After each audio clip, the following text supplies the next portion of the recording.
dia. Bom dia.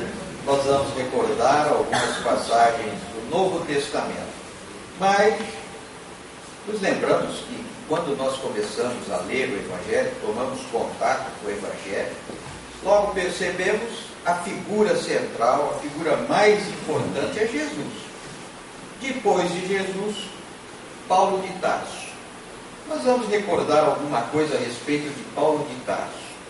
Mas eu gostaria de lembrar dois pequenos assuntos. Primeiro, Paulo de Tarso, porque nasceu em Tarso. E o nome dele, na realidade, era Saulo.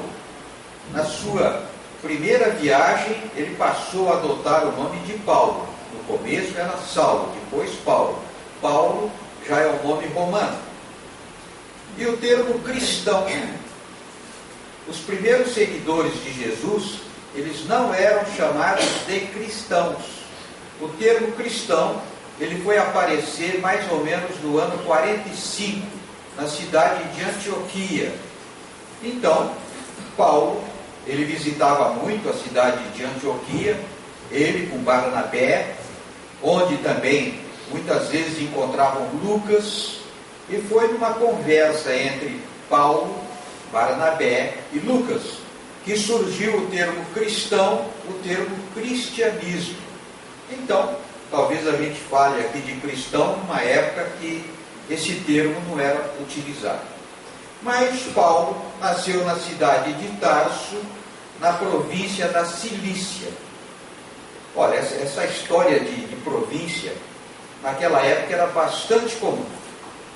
Os romanos, eles dividiam as regiões conquistadas por províncias. Na época de Jesus, os romanos, eles dominavam aproximadamente 40 províncias. Províncias não eram lugares assim muito extensos. Eles precisavam de muitas províncias, o controle ficava mais fácil e também fornecia muito emprego aos romanos. Muitos empregos nessas províncias. Tarso, ou a cidade, ou a província de Cilícia, não era assim tão distante.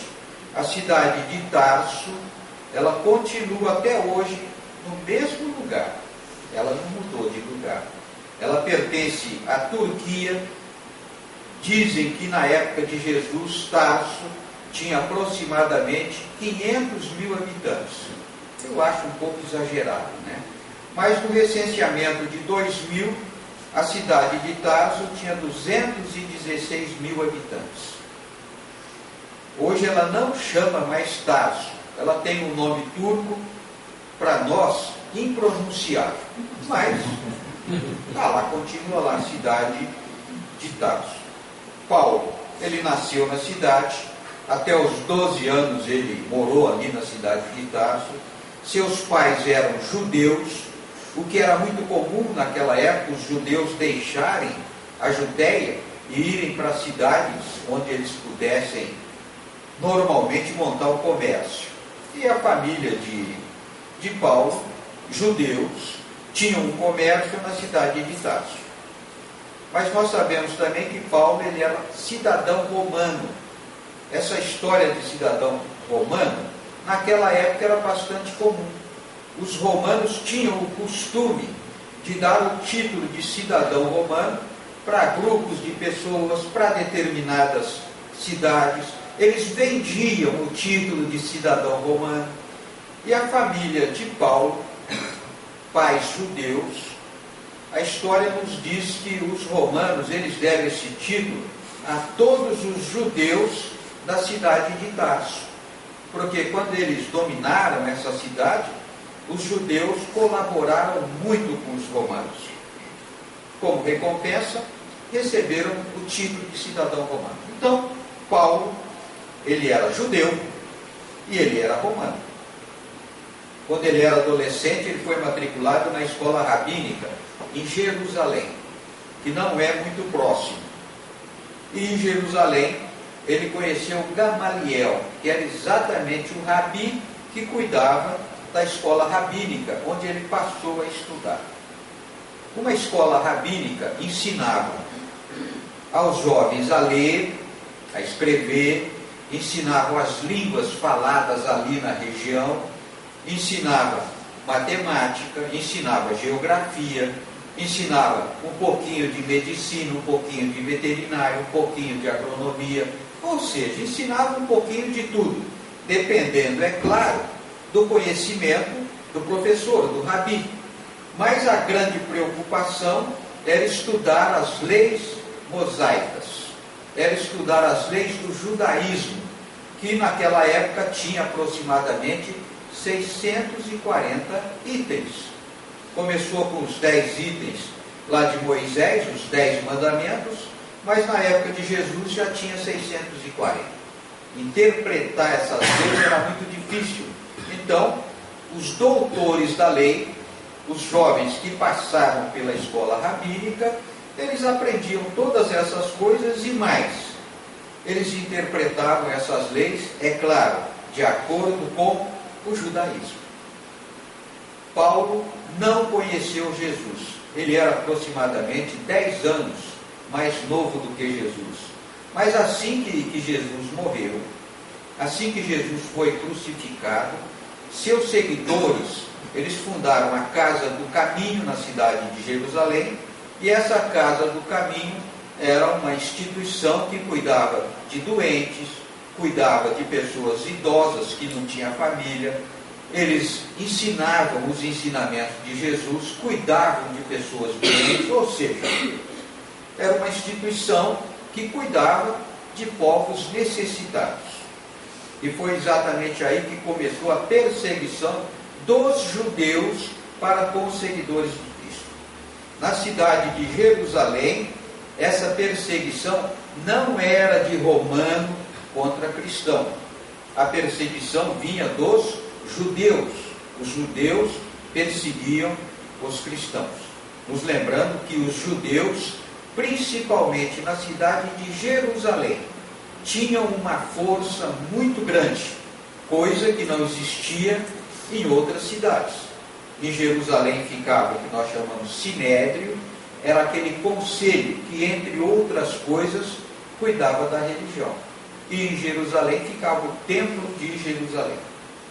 Quando começou essas perseguições, Paulo, com o nome de Saulo, ele teve uma participação muito grande. Nós até podemos dizer que o Sinédrio deixou para Saulo o comando de todas as ações contra os seguidores de Jesus. E Saulo, ele foi o responsável pela morte de Estevão. Estevão foi apedrejado até a morte. Responsável foi Saulo. E logo depois da morte de Estevão, que nós consideramos o primeiro mártir depois de Jesus, Saulo ainda passou a perseguir um outro personagem chamado Ananias. E Ananias tinha ido para a cidade de Damasco. E Paulo foi para Damasco perseguindo Ananias. Mas, quando Saulo chegou próximo à cidade de Damasco, ali ao lado das muralhas da cidade, ele viu uma luz muito forte. E essa luz, ele observando aquela luz, ele viu que tinha uma pessoa, não era apenas uma pessoa naquela luz, e aquela luz deslumbrante, Saulo caiu do cavalo, o cavalo também caiu, mas ele viu aquela luz e ele simplesmente pergunta: mas quem és? E aquela luz, que era Jesus, diz a Saulo: Saulo, por que me persegues? E Saulo ainda: mas quem és? E aquela figura responde: eu sou Jesus. Isso foi o bastante para a transformação total daquele homem, de perseguidor de Jesus, de perseguidor dos seguidores de Jesus, e de um defensor do cristianismo. E Saulo simplesmente pergunta: o que queres que eu faça?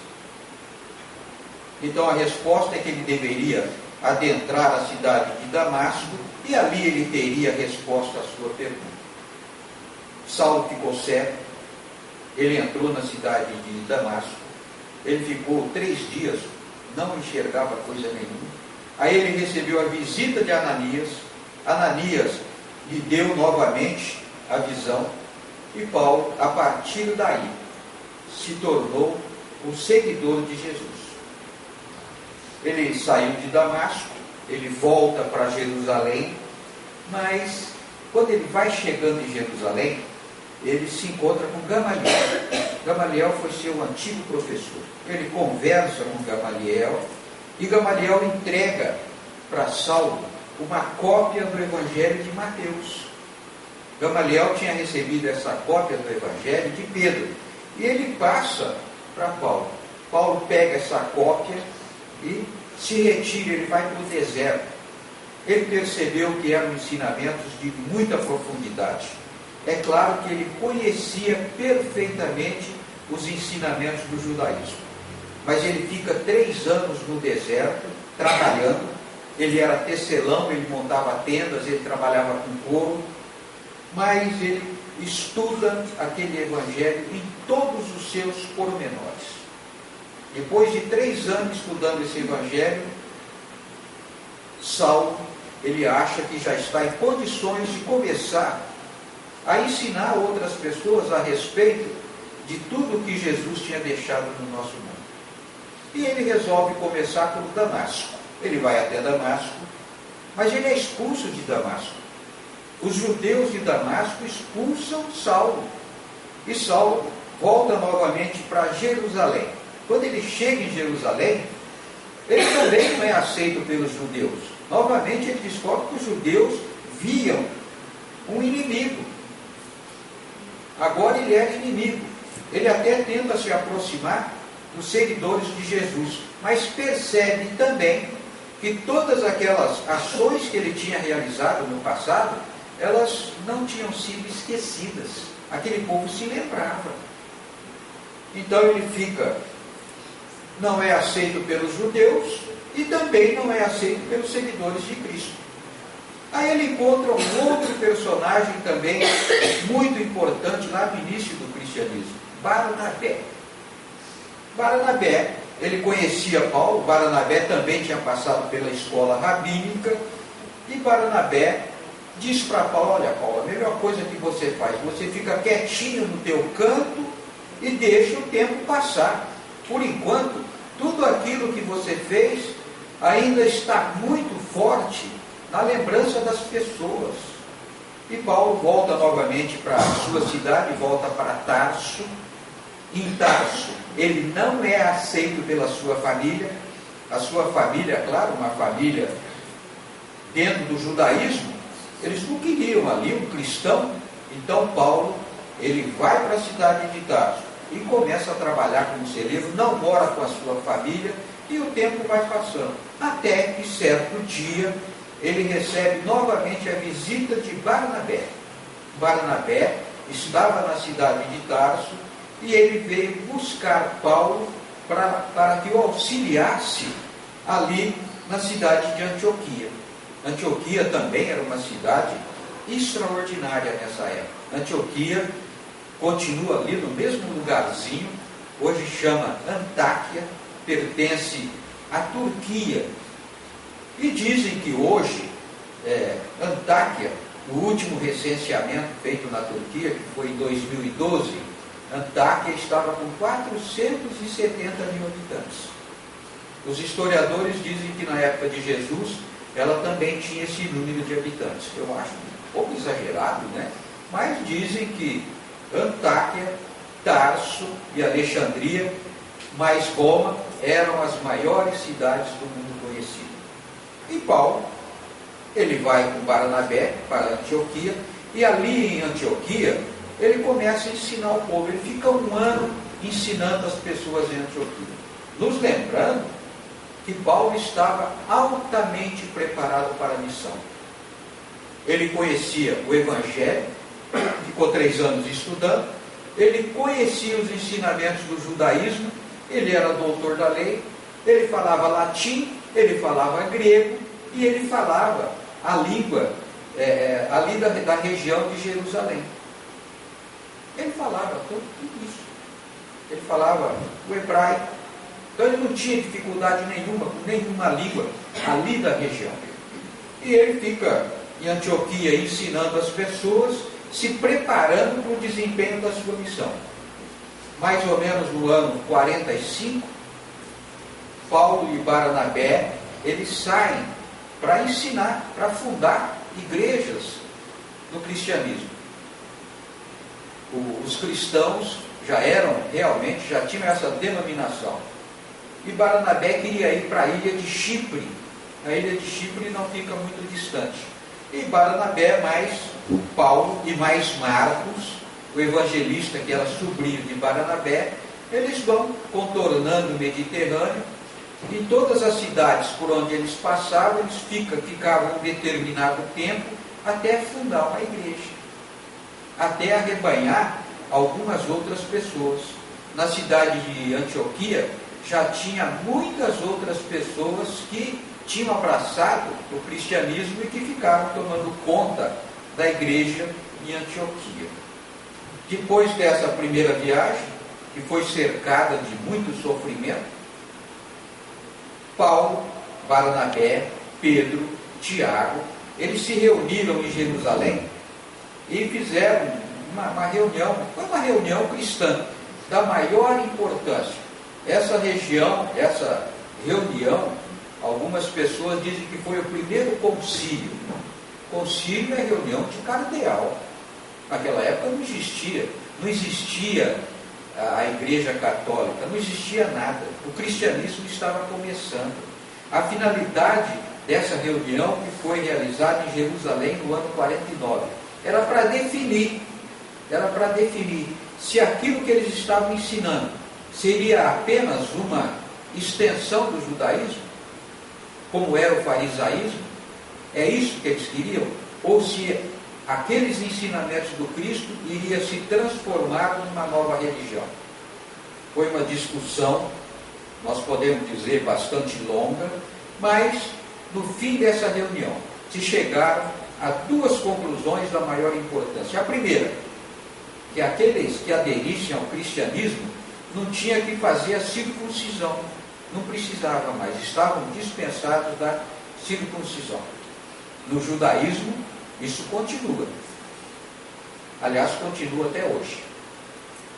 E a outra situação é que o cristianismo passava a ser uma nova religião. Não tinha nada a ver com o judaísmo. Era uma nova religião. Depois dessas escolhas, depois dessas determinações, Paulo, novamente, ele voltou para fazer uma nova viagem. Ele voltou pelo mesmo caminho, visitando as mesmas cidades, mas ele foi um pouco além. Aliás, ele foi muito além. Ele passou por todo o mar Mediterrâneo, passou pelo mar Egeu e foi até a Grécia. Ele queria mesmo ir até Atenas, a capital da Grécia. Ele foi até Atenas, visitou todas aquelas cidades ali nas proximidades, fundou muitas igrejas e depois de um determinado período, quase 4 anos, ele volta novamente para Antioquia. Em Antioquia, ele prepara uma terceira viagem. Ele queria novamente voltar para aquela região. E nessa terceira viagem, Paulo vai novamente até a Grécia, passa pela Turquia e fica quase 3 anos na cidade de Éfeso. E depois, Paulo retorna para Jerusalém. E quando ele chega em Jerusalém, ele tem uma pequena surpresa. Existiam acusações muito sérias contra ele, feita pelo judaísmo, pelo sinédrio. Então Paulo é preso. Mas ele não é preso, levado para uma cadeia. Ele foi levado para o palácio do governador da região, o palácio que estava na cidade de Cesareia. E ele foi levado para Cesareia. Era um preso, nós podemos dizer, um preso chique. Ficava dentro do palácio. Ele não podia sair do palácio, mas não tinha um lugar para ele, não ficava preso. Então foi exatamente nessa época que ele escreveu a maioria de suas cartas. Ele não podia ir até as igrejas, então ele escrevia as cartas. E ele se correspondia com essas igrejas. Então muitas cartas de Paulo, que nós conhecemos hoje, foram escritas na cidade de Cesareia. Depois de um determinado período ali preso, ele, como cidadão romano, ele só podia ser julgado pelo imperador romano. Ele foi levado para Roma. E lá no ano de 63 ele foi colocado em liberdade. Não tinha nenhuma prova contra ele. Nada das acusações existentes se confirmaram. Diz a história, não confirmada, que exatamente nesse período ele ainda foi até a Espanha. E não fica muito longe de Roma, né? E quando ele voltou da Espanha para Roma, aí sim, Nero era o imperador romano. Nero tinha, diz a história, que ele tinha colocado fogo em Roma, também fato não confirmado até hoje, mas Nero passou a perseguir o povo cristão. Paulo foi preso e foi executado. E hoje nós sabemos que Paulo realmente é aquele personagem extraordinário que nós conhecemos no Evangelho, principalmente através de suas cartas.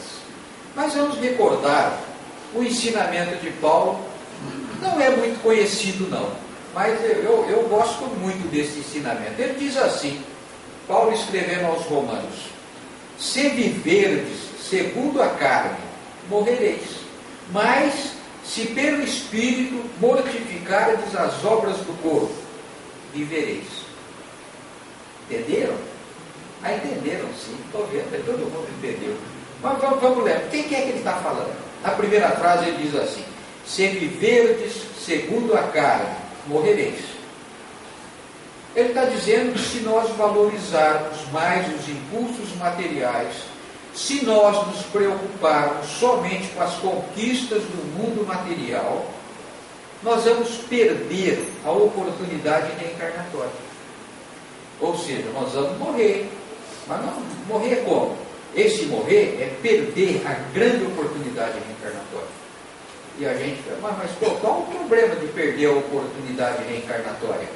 É muito simples. Nós somos espíritos.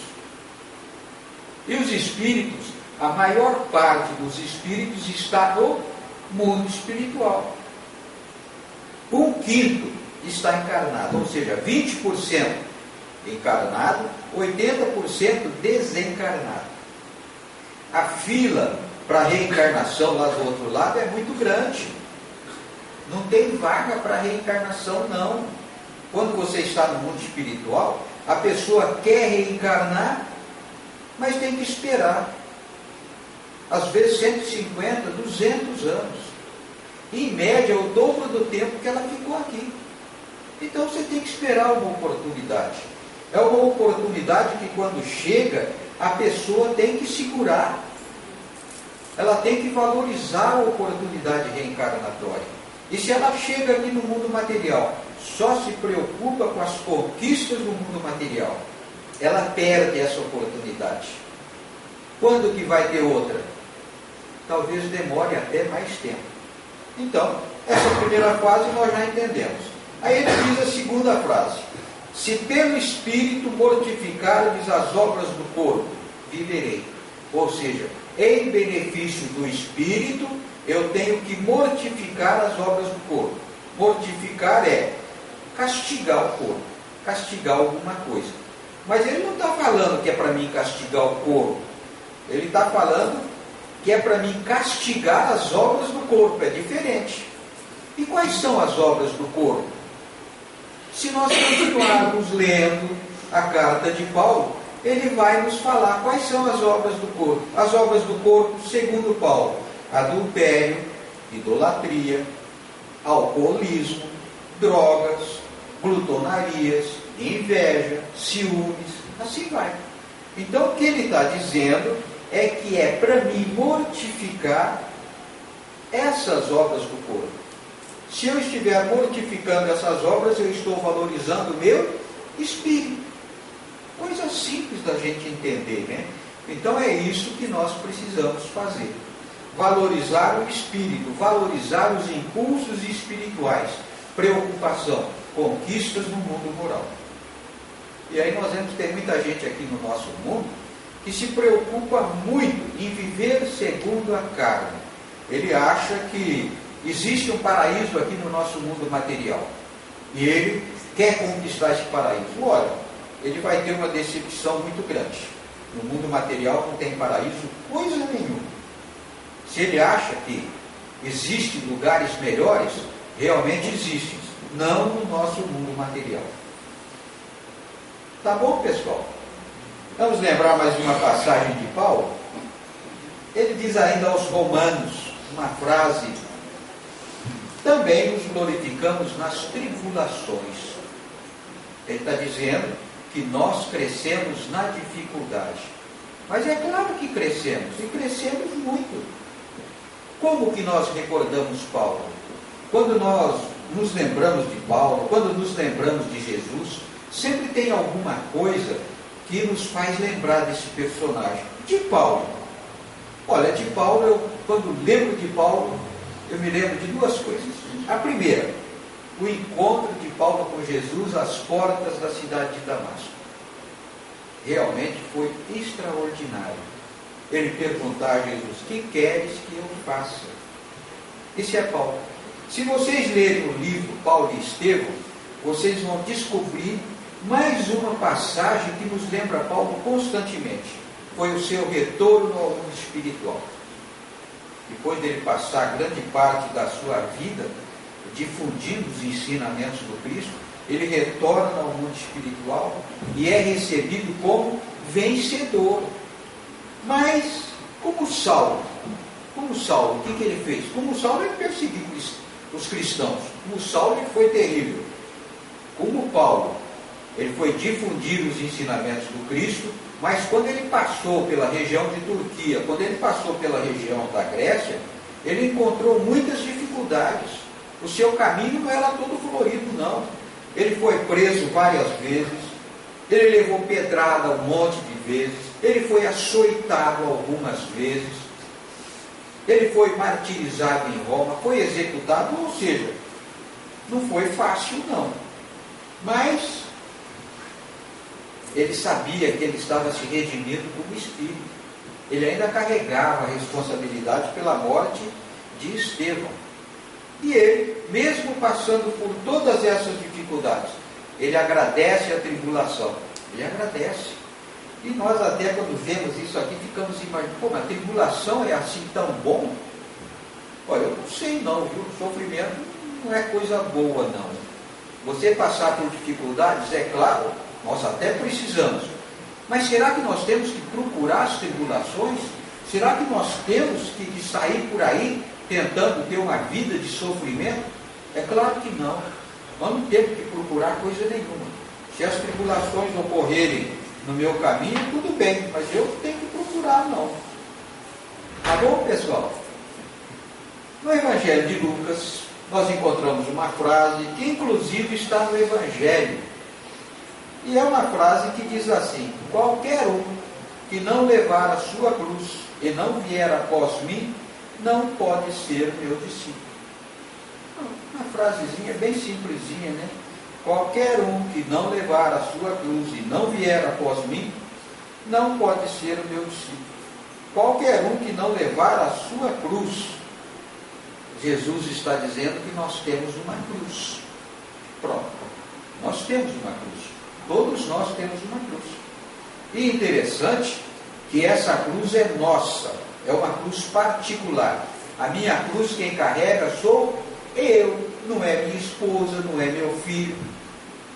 A minha mãe, ela tinha a cruz dela. Ela carregava a cruz dela. Eu devia ser um pedacinho dessa cruz da minha mãe, né? Mas cada um tem a sua cruz. Cada um tem que carregar. Eu não carrego a cruz da minha esposa, eu não carrego a cruz de ninguém, eu carrego a minha. Cada um deve carregar a sua cruz. Isso faz parte das nossas provas e expiações. É para isso que nós estamos aqui. Mas nós sabemos que nós, todos nós temos alguns deveres, nós temos algumas obrigações quando estamos aqui no mundo material. Por exemplo, nós temos obrigações pessoais, temos obrigações com a família, com a sociedade e principalmente com o nosso mundo material, com a humanidade. Quais são as obrigações pessoais que nós carregamos? É cumprir a minha programação reencarnatória. Eu, quando vim para o mundo material, assumi uma série de compromissos. Vocês também. A nossa obrigação principal, cumprir com esses compromissos. Realizar aquilo que nós abraçamos. Mesmo porque nós não caminhamos sozinhos. Muitas outras pessoas caminham conosco. Nós temos amigos no mundo espiritual que nos acompanham, que nos incentivam constantemente. Então, nós temos essa responsabilidade pelo nosso crescimento. Faz parte da cruz que nós carregamos. E os nossos familiares? Que responsabilidade eu tenho para com os familiares? Olha, é claro que nós sabemos que nós temos um grupo familiar do qual nós somos responsáveis. Mas vamos lembrar só 2 ensinamentos de Jesus. Jesus diz assim: perdoar os vossos inimigos. Aonde é que estão esses inimigos? Tão distante, tão escondido, tão atrás da porta? Esses inimigos estão dentro do nosso grupo familiar. Vocês já notaram que dentro do grupo familiar tem aquelas pessoas que vocês adoram? Nossa, a gente quer ficar perto dessas pessoas. E tem outros parentes que a gente não gosta muito, não.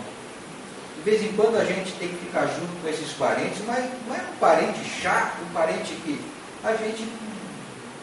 É com esse parente que você tem que se reconciliar. É esse parente que foi colocado no seu caminho para que você possa perdoar o que ele tenha feito e ele possa te perdoar também. Mas Jesus disse um pouquinho mais: amar ao próximo. Aonde é que está esse próximo, meu Deus? Está lá na tua casa. O próximo que Jesus fala é aquele que está bem próximo de você. Quem é que está mais próximo? Aqueles que moram com você. Pronto. Então já percebemos, olha aí.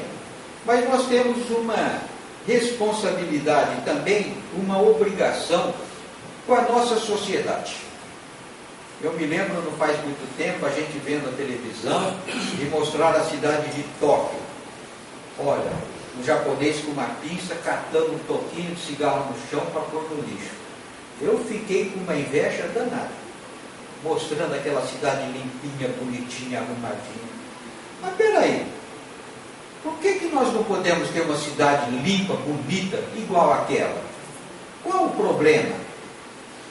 Por que Tóquio é tão arrumadinha, tão bem cuidada, e a nossa cidade nem tanto, né?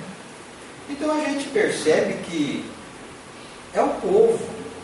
O nosso povo ainda não está preparado, não tem esse respeito, não cumpre com suas obrigações.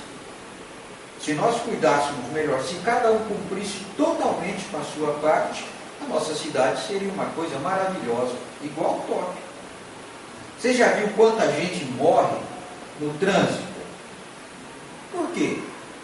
As leis de trânsito são extraordinárias, mas muita gente não respeita as leis de trânsito.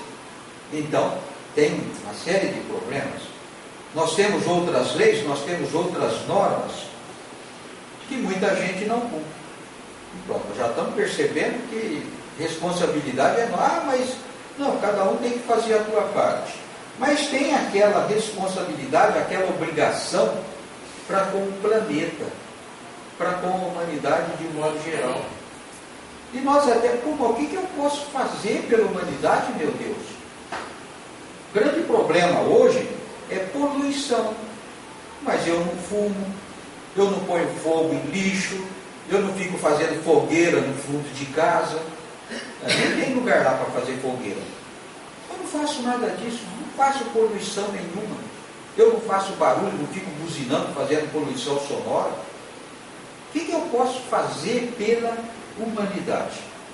Vamos lembrar uma coisinha bem simplesinha, que talvez a gente não tenha o costume de se preocupar. Ao redor do nosso planeta, esse planeta extraordinário que nos acolhe, existe uma camada de energia que envolve o nosso planeta. É chamada psicosfera do planeta. Uma camada. Essa energia é uma energia muito densa, é uma energia muito pesada, muito pesada. Mas como é que forma essa energia? Essa energia é formada pelo pensamento de encarnados e desencarnados. Então, os habitantes do planeta estão constantemente pensando. Nós pensamos quando acordados e pensamos quando dormindo. Nós estamos pensando. Quando o nosso pensamento é bom, nós criamos uma energia boa, irradiamos essa energia, e essa energia vai para o mundo espiritual. Ela vai. Quando fazemos a prece, por exemplo, essa energia vai buscar, nossa, vai distante, nos faz um bem danado. Mas quando a nossa energia não é muito boa, quando o nosso pensamento é de baixa qualidade, nós emitimos uma energia muito ruim. E essa energia não vai longe, não. Essa energia fica aqui ao redor do planeta. Então, quando nós temos um pensamento totalmente desencontrado, nós estamos contribuindo para essa camada de energia negativa que envolve o nosso planeta. Aí alguém vai fazer aquela perguntinha bem simplesinha, né? E qual é o problema? Qual é o problema? Uma energia negativa, e daí? Vocês sabem o que é umbral? Umbral? Sabe, né? Sabe onde fica o umbral? O umbral fica nessa camada de energia negativa. Essa energia negativa que nós, habitantes do planeta, criamos, formamos, é aí que está o umbral. Isso quer dizer o quê? Isso quer dizer que se nós não tivéssemos essa camada de energia negativa, nós não teríamos o umbral. E se nós não tivéssemos o umbral, não teríamos tantos espíritos necessitados, tantos espíritos sofredores. Então, ir para o mundo espiritual seria uma coisa magnífica e extraordinária. Mas nós ainda vamos chegar lá, viu? Nos lembrando sempre que nós podemos ter surpresa quando formos para o mundo espiritual. E espero que essas surpresas sejam surpresas agradáveis para todo mundo. Mas, uma outra passagem do Evangelho de Lucas diz assim: naquele dia, quem estiver no telhado, tendo suas alfaias em casa, não desça a tomá-las. Que coisa estranha, né? Vou ler de novo. Naquele dia, quem estiver no telhado, olha, eu não subo em telhado há muito tempo, hein?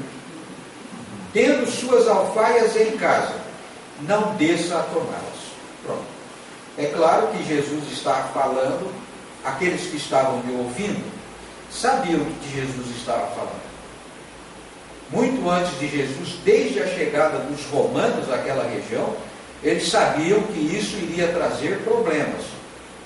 Mais cedo ou mais tarde eles teriam problemas seríssimos com os romanos. Mas isso já passou, né? Os romanos já destruíram o templo, já destruíram tudo aquilo lá, e aquilo voltou de novo e está lá. Mas quando Jesus fala, naquele dia, quem estiver no telhado, é uma linguagem figurada. Para o dia de hoje, qual seria aquele dia para nós? O dia terrível? Ou o dia pode ser muito bom? É exatamente o dia em que deixamos o nosso corpo material e retornamos ao mundo dos espíritos. Esse é o dia. Vamos deixar o mundo material e vamos retornar ao mundo dos espíritos. De onde viemos? Problema nenhum. E alfaias? O que é alfaias? Alfaias não é um termo que a gente usa muito, mas as alfaias são os objetos, os bens materiais, as joias, é aquelas coisinhas que nós temos em casa. Eu vou acrescentar por minha conta, entre as alfaias, os nossos pais, nossos filhos, nossos irmãos, os nossos parentes, aquele grupo familiar que caminha conosco. O que Jesus está falando é que quando retornarmos ao mundo espiritual, não é para mim querer descer aqui para tomar conta de novo das minhas alfaias. Não é para mim, é para mim ficar lá. Quando eu retornar ao mundo espiritual, eu tenho que ficar no mundo espiritual. Por que eu tenho que ficar no mundo espiritual? Eu vou contar uma historinha para vocês, bem rapidinha, só para vocês verem qual é o problema. O espírito, uma pessoa conhecida, pelo menos conhecida assim, do meu grupo familiar, ela desencarna e vai para o mundo espiritual. E a gente fica esperando, é claro, que um dia ela possa trazer uma comunicação, falar alguma coisa para a gente. Mas demorou muito tempo e esse espírito nunca se comunicou. Até que chegou um dia, esse espírito nos traz uma comunicação. Esse espírito vem, se comunica e, claro, a gente faz algumas perguntas para ele, né? A gente sabe que toma cuidado com as perguntas, mas faz. Pô, como é que você está? Que bom que você veio. Ah, eu estou bem. O que você está fazendo aí no mundo espiritual? Eu estou cuidando de gente idosa. Olha, esse espírito falou, gente idosa. Não, mas você queria cuidar de criança? Você falava que... pois é. Eu encarnado, eu imaginava que aqui no mundo espiritual eu ia cuidar de criança. Mas não é de criança que eu cuido, não. Eu cuido de idoso. É exatamente ao contrário. Mas aí aquela perguntinha, já visitou todo o grupo familiar? Visitei todo o grupo familiar. E foi boa a visita? Essa pergunta não devia ter sido feita. Mas foi boa a visita? O espírito pensou um pouquinho e falou, foi horrível. Foi horrível. A visita não foi boa. Eu, puxa vida, não foi boa. Mas por que não foi boa? É muito simples. Quando você está aí no mundo material, você conhece as pessoas. Parece que é todo mundo bonzinho, parece que é todo mundo maravilhoso. Aí você vem para o mundo espiritual, fica aqui um determinado período. Claro, você tem saudade, você quer rever. Depois de um certo tempo, você tem permissão e você vem com aquela alegria imensa para visitar essas pessoas. Aí, você lê o pensamento dessas pessoas. Você sabe o que ela quer, você sabe o que ela faz, você conhece seus pensamentos, tudo. E aí você tem uma decepção muito grande. Pessoas que você achava que eram muito boas, você descobre que não são. Então, é exatamente por isso que não foi muito boa a viagem, não. Ou seja, era melhor ter ficado lá em cima. Era melhor ter ficado lá no mundo espiritual. Então, nos lembramos que quando retornarmos ao mundo espiritual, é claro que nós vamos querer vir aqui visitar os parentes, visitar os amigos, visitar pessoas queridas, mas nós temos que nos adaptar ao mundo espiritual, nós temos que aceitar as normas espirituais, vir aqui no mundo material quando for possível, adaptar-se o mais rápido possível, se preparar para receber esses amigos lá do outro lado, para a gente não ter essas surpresas desagradáveis. Tá bom, pessoal? Olha, mas o nosso tempo já acabou, viu? Nosso tempo acabou. Eu agradeço a atenção dos senhores, mas agradeço principalmente a paciência, tá? Foi muito bom estar com vocês, viu?